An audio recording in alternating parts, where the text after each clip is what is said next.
Saudi visit visa online कैसा extend करना है, इस वीडियो में आपको कंप्लीट प्रोसेस दिखाता हूँ कि आप किस तरह Saudi visit visa online extend करना है। विजिट वीज़ा ऑनलाइन एक्सटेंड करने के लिए आपको 3 स्टेप का ज़रूरत होता है। सबसे पहला आपने विजिट वीज़ा के लिए इंश्योरेंस परचेज करना है। सेकंड स्टेप में आपने विजिट वीज़ा का फीस पे करना है और लास्ट स्टेप में आपने स्पॉन्सर के ऑफशोर अकाउंट से वीज़ा एक्सटेंड करना है। वो आप कैसा करना है पूरा प्रोसेस मैं आपको मोबाइल की स्क्रीन पर दिखाता हूँ। वीज़ा एक्सटेंड करने से पहले आप लोगों से रिक्वेस्ट है कि अगर आपने हमारा चैनल को सब्सक्राइब नहीं किया तो चैनल को सब्सक्राइब करके वीडियो लाजमी लाइक करो। विजिट वीज़ा एक्सटेंड करने के लिए सबसे पहला आपने इंश्योरेंस परचेज करना है।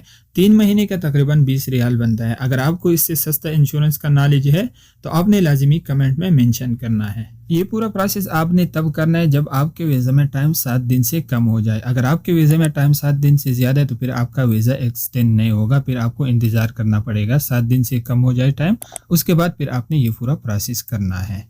विजिट वीज़ा एक्सटेंड करने के लिए सबसे पहला आपने इंश्योरेंस परचेज करना है। आपने कोई भी इंटरनेट ब्राउज़र में लिखना है गल्फ यूनियन इंश्योरेंस। अगर आप नहीं लिख सकते या सर्च नहीं कर सकते तो इसका लिंक मेरा व्हाट्सएप चैनल पर है। डायरेक्ट लिंक के थ्रू भी आप इस वेबसाइट को ओपन कर सकता है। जब आप लिंक पर क्लिक करके तो आपके सामने ये वाला पेज ओपन होगा। यहाँ पर ऑप्शन है new extend visit visa insurance, तो आपने इस पर क्लिक करना है। जब आप इस पर क्लिक करके आपके सामने ये वाला पेज ओपन होगा तो यहाँ पर आप अपना विजिटर का कुछ डिटेल लिखना है। सबसे पहला आपने वीज़ा नंबर लिखना है। आपके पास विजिटर का वीज़ा नंबर होना चाहिए। स्पॉन्सर के ऑफशोर अकाउंट में भी वीज़ा नंबर पूरे डिटेल होता है, तो आपने वीज़ा नंबर लिखना है। उसके बाद फिर आपने विजिटर का पासपोर्ट नंबर लिखना है और लास्ट में आपने मोबाइल नंबर लिखना है। किसी का भी आप मोबाइल नंबर लिख सकते हैं। अगर विजिटर के पास पर्सनल मोबाइल नंबर नहीं है तो आप अपना मोबाइल नंबर लिख करके फिर आप यहाँ पर क्लिक करना है। जब आप इस पर क्लिक करके आपके मोबाइल नंबर पर एक मैसेज रिसीव होगा।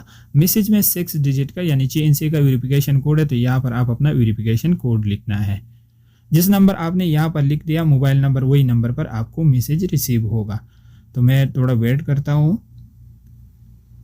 यहाँ पर मैंने वेरिफिकेशन कोड लिख दिया। वेरिफिकेशन कोड लिखने के बाद फिर आपने वैलेट पर क्लिक करना है। जब आप इस पर क्लिक करके थोड़ा लोडिंग होने के बाद फिर आपका विजिटर का डिटेल यहाँ पर आपको शो हो जाएगा, तो आपने थोड़ा वेट करना है। आपके सामने ये वाला पेज ओपन होगा। यहाँ पर आपके विजिटर का डिटेल होगा, नाम होगा, पासपोर्ट नंबर, जितना भी विजिटर का डिटेल है तो यहाँ पर आपको शो हो जाएगा। उसके बाद फिर आपने इस पेज को थोड़ा ऊपर करना है। आपने अपना विजिटर का डिटेल चेक करना है। अगर ओके है तो फिर आपने इस पेज को थोड़ा ऊपर करना है। ऊपर होने के बाद अगर आपको यहाँ पर ये प्लस वाला ऑप्शन शो हो रहा है, जब आप इस आइकन पर क्लिक करके तो आपने कुछ क्वेश्चन का यानी कुछ सवालों का जवाब यस और नो में सेलेक्ट करना है। यहाँ पर लिखा हुआ है आपका विजिटर है उसका कोई बड़ा बीमारी तो नहीं है या एक्सीडेंट तो नहीं हुआ। अगर औरत है तो यहाँ पर प्रेगनेंसी या ये तो नहीं है। अगर है तो आपने यस करना है, अगर नहीं है तो आपने इन सब ऑप्शन को नो करके फिर आपने क्लिक करना है ऐड बेनिफिशियरी पर। जब आप ऐड बेनिफिशियरी पर क्लिक करके इस पेज को फिर आपने थोड़ा ऊपर करना है। यहाँ पर आप अपना विजिटर का और डिटेल लिखना है। तो सबसे पहले आप अपना विजिटर का बॉर्डर नंबर लिखना है। उसके बाद फिर वीज़ा एक्सपायरी डेट, जिस दिन पर उसका वीज़ा एक्सपायर हो रहा है तो वही डेट आपने सेलेक्ट करना है। फिर आप मोबाइल नंबर लिखना है, कोई भी मोबाइल नंबर लिख सकता है। फिर ईमेल, फिर आपने सेलेक्ट करना है कि उसका स्टेटस क्या है, यानी शादीशुदा है, गैर शादीशुदा है। अगर शादीशुदा है तो आपने मैरिड सेलेक्ट करना है, अगर शादीशुदा है तो फिर आपने सिंगल सेलेक्ट करना है। फिर आपने सिटी का नाम लिखना है। आप सऊदी का जिस सिटी में रहते हैं तो वही सिटी का नाम यहाँ पर लिखना है। उसके बाद आपने ड्यूरेशन सेलेक्ट करना है कि आप कितने टाइम का वीज़ा एक्सटेंड करना है, तो आपने 90 डेज सेलेक्ट करना है। फिर पीओ बॉक्स और जिप कोड का ऑप्शन है, अगर आपको मालूम है तो लिखना, अगर नहीं है तो 1 2 3 4 लिख सकते हैं। एड्रेस में आप अपना सिटी का नाम लिखना है, आप जिस सिटी में रहते हैं।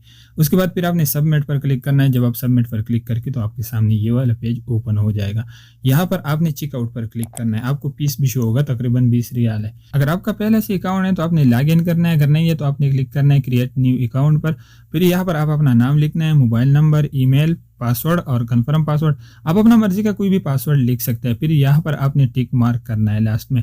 उसके बाद फिर आपने क्लिक करना है क्रिएट अकाउंट पर। जब आप क्रिएट अकाउंट पर क्लिक करके आपके मोबाइल नंबर पर एक मैसेज रिसीव होगा। मैसेज में 6 यानी 6 अंक का वेरिफिकेशन कोड है, तो यहाँ पर आप अपना वेरिफिकेशन कोड लिखना है। फिर आपने वैलेट पर क्लिक करना है। जब आप वैलेट पर क्लिक करके दोबारा आपके सामने चेकआउट वाला पेज ओपन हो जाएगा। जिस तरह पहला ओपन हो गया वही सेम पेज दोबारा ओपन हो जाएगा। तो आपने फिर वापस आना है चेकआउट ऑप्शन पर। यहाँ पर आपको फीस शो होगा तकरीबन 19.69 है। फिर आप दोबारा चेकआउट पर क्लिक करना है। जब आप चेकआउट पर क्लिक करके फिर पेमेंट का ऑप्शन ओपन हो जाएगा। तो आपके पास किसी भी बैंक का कार्ड है तो आप उससे पेमेंट कर सकता है।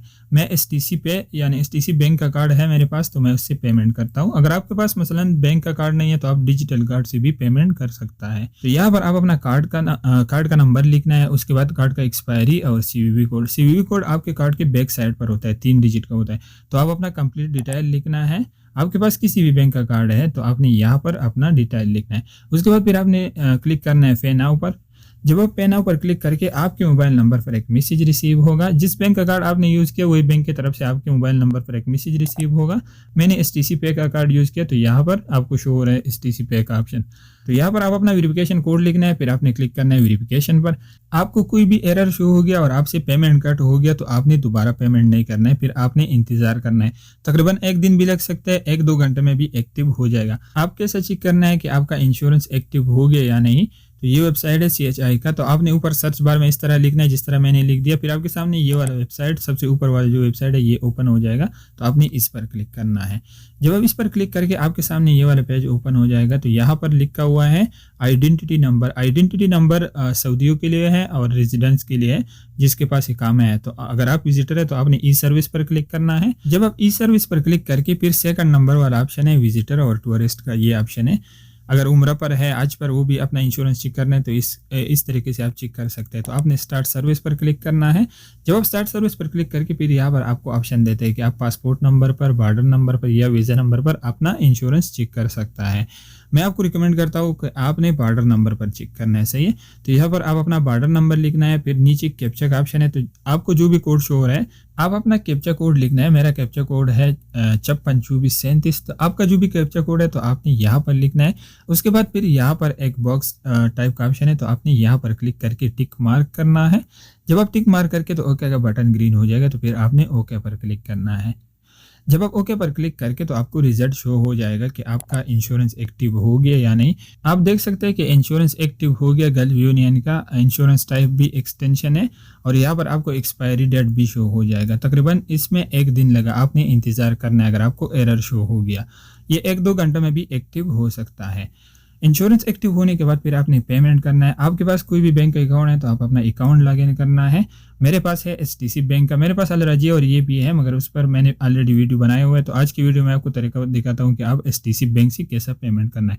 तो आप अपना, अगर आपके पास STC बैंक का अकाउंट है, एक STC पे है, एक STC बैंक है, तो आप अपना STC बैंक का अकाउंट ओपन करना है।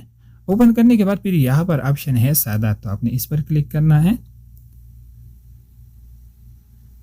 जब आप इस पर क्लिक करके फिर आपने सेलेक्ट करना है गवर्नमेंट पेमेंट। ऊपर आप देख सकते हैं यहाँ पर ऑप्शन है। उसके बाद फिर आपने क्लिक करना है न्यू पेमेंट पर। जब आप न्यू पेमेंट पर क्लिक करके फिर आपके सामने ये वाला पेज ओपन होगा। यहाँ सर्च बार में भी आप लिख सकते हैं रेजिडेंट सर्विस। अगर आप लिख नहीं सकते तो यहाँ पर नीचे आप आना है, थोड़ा नीचे रेजिडेंट सर्विस का ऑप्शन है ये वाला, तो आपने इस पर क्लिक करना है। जब आप रेजिडेंट सर्विस पर क्लिक करके सबसे पहला वाला ऑप्शन है एक्सटेंड विजिट वीज़ा, तो आपने इस पर क्लिक करना है। फिर यहाँ पर आप बॉर्डर नंबर लिखना है, अपना विजिटर का बॉर्डर नंबर लिखना है। जब आप बॉर्डर नंबर लिख करके फिर आपने क्लिक करना है गेट पेमेंट डिटेल पर। आपको पेमेंट का डिटेल शो हो जाएगा यहाँ पर 100 रियाल फीस है 3 महीने का। उसके बाद फिर आपने क्लिक करना है कंटिन्यू पर, फिर आपने क्लिक करना है कन्फर्म पर। यहाँ पर आपने खाली डिटेल चेक करना है। जब आप कन्फर्म पर क्लिक करके आपके मोबाइल नंबर पर एक मैसेज रिसीव होगा। जिस नंबर पर आपका STC बैंक अकाउंट है वही नंबर पर आपको एक मैसेज रिसीव होगा। 1 टाइम पासवर्ड होता है, OTP कोड। तो यहाँ पर आप अपना वेरिफिकेशन कोड लिखना है। वेरिफिकेशन कोड लिखने के बाद आपका पेमेंट सक्सेसफुल हो जाएगा। आपको इस तरह शो होगा कि आपका पेमेंट सक्सेसफुल हो गया। उसके बाद फिर आप डन पर क्लिक करना है, वापस होम पेज पर आना है। नेक्स्ट स्टेप, हमने वीज़ा एक्सटेंड करना है अक्षर से। आप लोग देख सकते हैं कि यहाँ पर फीस भी पे हो गया और कल मैंने इंश्योरेंस भी परचेज किया। तो आपने स्पॉन्सर का अक्षर अकाउंट लॉगिन करना है। तकरीबन 5 से 10 मिनट आपने इंतज़ार करके फिर आपने अक्षर लॉगिन करना है। जब आप स्पॉन्सर का अक्षर अकाउंट लॉगिन करके तो आपके सामने इस तरह शो होगा। अगर आपके पास अक्षर ऐप अपडेट है इस तरह होगा, अगर पुराना ऐप नहीं है। जब आपके सामने ये वाला पेज ओपन होगा तो फिर साइड पर ऑप्शन है अदर सर्विस, आपने क्लिक करना है अदर सर्विस पर। फिर आपने इस पेज को थोड़ा ऊपर करना है। यहाँ पर ऑप्शन है मैनेज विजिट वीज़ा, आपने इस पर क्लिक करना है। फिर आपका विजिटर आपको शो हो जाएगा, जितना भी विजिटर है तो यहाँ पर आपको शो होगा। तो जिसका भी आप वीज़ा एक्सटेंड करना है तो आप उस पर क्लिक करना है। उसके बाद फिर आपने क्लिक करना है एक्सटेंड विजिट वीज़ा पर। फिर आपके सामने ये वाला पेज ओपन होगा, तो आपने इसको ऊपर करना है, सबसे लास्ट में है, और यहाँ पर आपने टिक मार्क करके एक्सटेंड विजिट वीज़ा पर क्लिक करना है। जब आप इस पर क्लिक करके आपका वीज़ा एक्सटेंड हो जाएगा। ये पहला 2 बार आपने ट्राई करना है, यानी 3 महीने बाद और उसके बाद 6 महीने बाद, बहुत ईज़िली होता है। आगे कभी-कभी एरर शो होता है, किसी का हो जाता है, किसी का नहीं, मगर पहला 2 एक्सटेंड बहुत ईज़िली हो सकता है। अगर आप लोगों को फिर भी कोई मसला है, कोई भी डाउट है या आपको कोई बात समझना है, तो आप लोग कमेंट करके मैं अपना मुताबिक आप लोग का